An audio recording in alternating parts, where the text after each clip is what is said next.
welcome back to another one of my Line 6 Helix videos. It is falling Cologne, so I've left the balcony and we have to make do without the beautiful scenery, but outside it is cold and wet, and so I'm going to do this all from the inside. Okay, what are we going to do today? Today we are going to focus on a great feature of the Helix, which is not as obvious as all the other features this unit offers us. We are going to focus on the legacy effects. First of all, what are the legacy effects? Well, before the Helix, Line 6 had product generation of these, the M5 and M9 and M13 Stompbox Modeller. This is the smallest unit. And these were Stompbox Modellers in that sense. They had models of Stompboxes of certain categories like delay, modulation, distortion, filter, and reverb. And you could dial one of them in. And then this is this Stompbox with your settings. You can engage it like a regular Stompbox, and you can do tap tempo here. You could also have presets in this unit, which you could recall by tap dancing on these little two switches, which never worked in a live situation, so nobody did that. And the models inside these units were excellent. They had some really great delays, which were also used in the DL4 modeler, great distortions and everything. And you had this little model gallery telling you to which pedals in the real world the models in the Stompbox modeler would correspond. So today I'm going to show you my favorite effects in the legacy section, my favorite distortion, my favorite modulation, and what have you, all of that. And of course, this is highly subjective. Other folks might like other models better than the ones I'm going to present, but hey, this is the internet, so everybody is entitled to shout out their opinion. Okay, that being said, let's go over to HXEdit. I'm going to show you where to find the legacy effects and how to dial them in and in which context I use them. Here we are in HXEdit. Before we delve into the legacy effects, I'm going to talk shortly about the test environment. All the upper path is devoted to guitar, so everything with the tones you're hearing is going to happen here. The lower path I've used for the microphone I'm speaking through. You can hear me. Yeah, this is the amp model I choose for this little demonstration. It's the Huwatt 100 modeled after the Hiwatt DR103, which is an excellent pedal platform. And I also did a video on this amp model and the corresponding real amp. You can find that on my YouTube channel as well. The cap is the Huwatt cap. Microphones I've chosen as usual, a 57 dynamic on the first instance and 160 ribbon on the second instance. Why I dial the stock caps in like this is also explained in another video of mine. Okay, we're here for the legacy effects. So first thing, I'm going to show you how to find the legacy distortion effects, because we're going to talk about distortion first.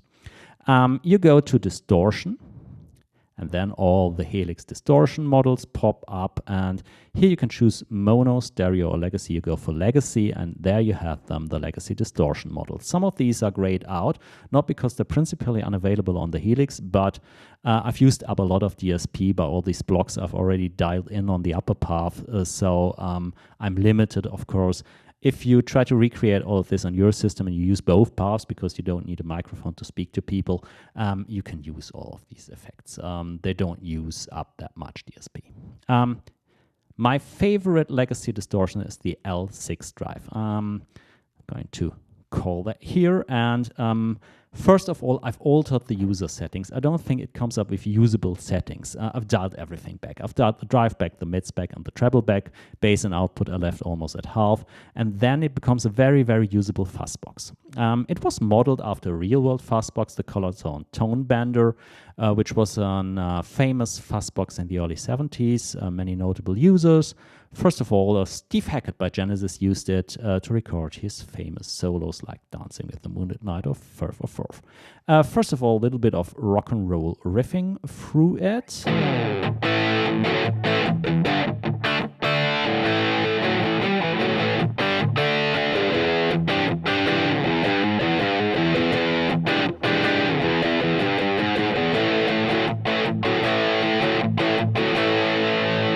You can see this has a really, really, really cool 70s vibe through it.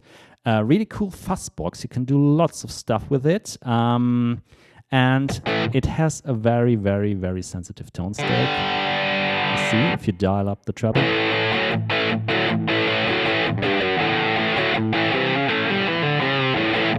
Yeah. Mid is more of a mid cut. Yeah. So You see, almost no mids, and all hell breaks loose. I prefer slightly less mids on this model.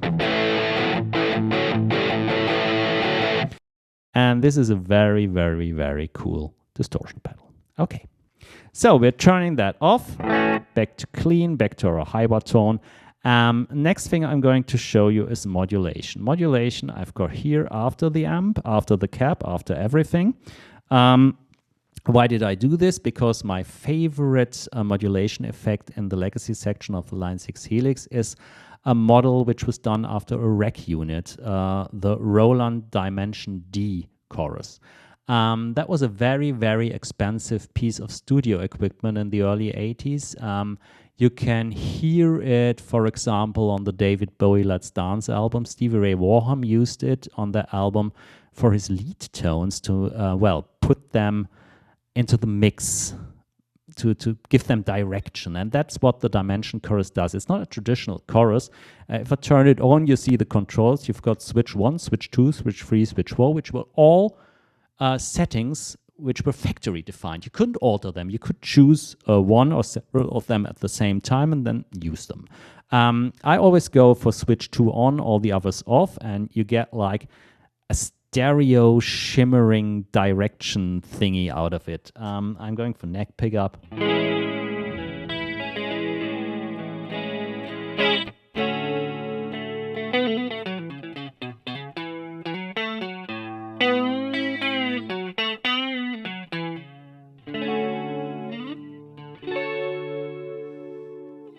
Really, really beautiful shimmering chorus giving us stereo imaging.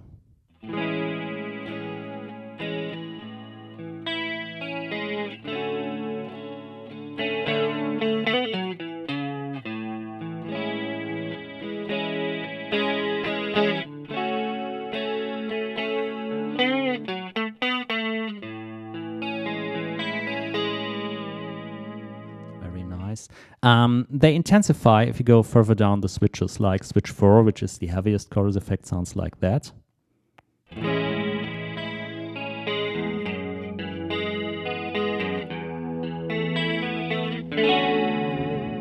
Yeah. And, well, there is, of course, the old switches on mode, which was famous in the 80s. But it's not modeled exactly, because it oscillated wildly on the original unit. But there is one hell of a chorus. Yeah, I really just like to play with it.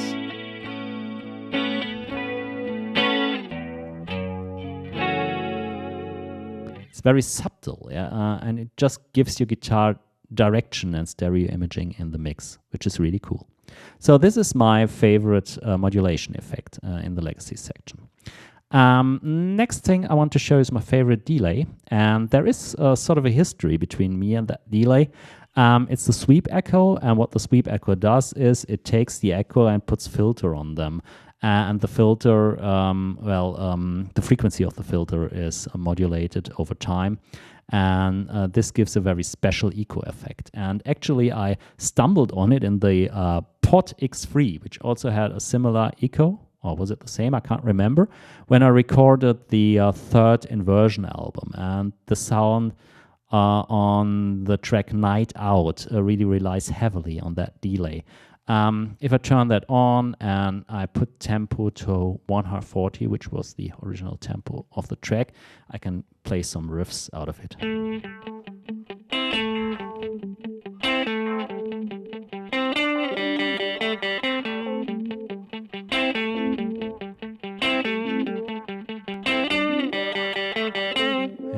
And it really gives very cool trails which are modulated by the filter. And if you put the feedback longer and maybe the mix a little bit up, you get the effect really hard. Here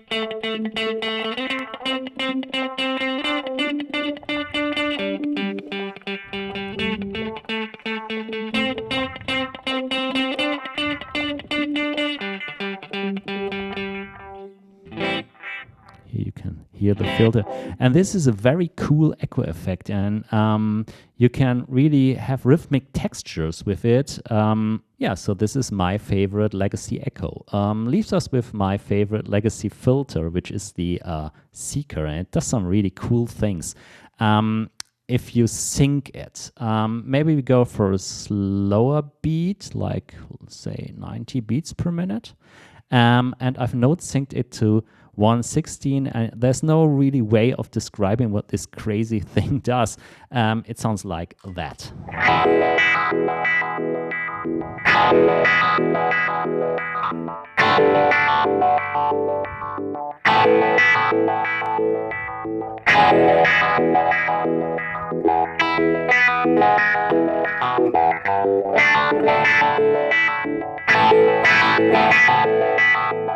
And if you combine this maybe with the Dimension 3 curves, you really get a lot of space guitar sounds.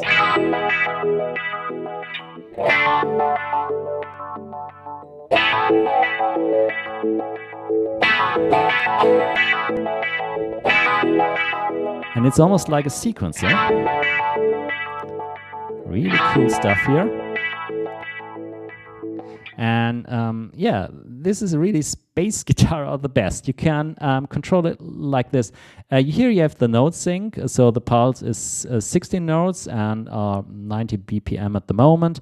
The frequency and the Q is the filtering, which actually moves through the octaves, if I listen correctly, or moves through, well, certain intervals. And here you can decide how many steps, so how many movements there are. 8 steps make up half a bar, because 16 notes is half a bar. You can also have like 7 steps, so you become odd.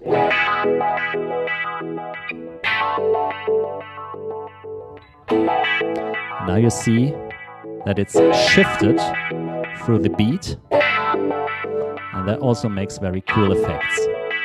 So it's always worth experimenting with the steps you're hearing. Okay, the last legacy effect I'm going to show you, you have been listening for all the time in this video, because really cool are the reverbs. Everything you heard was processed through the legacy hall, which is a model of a concert hall. Well, it doesn't sound like a concert hall to me. It sounds just like a regular hall. Yeah, very cool, very subtle, just nice.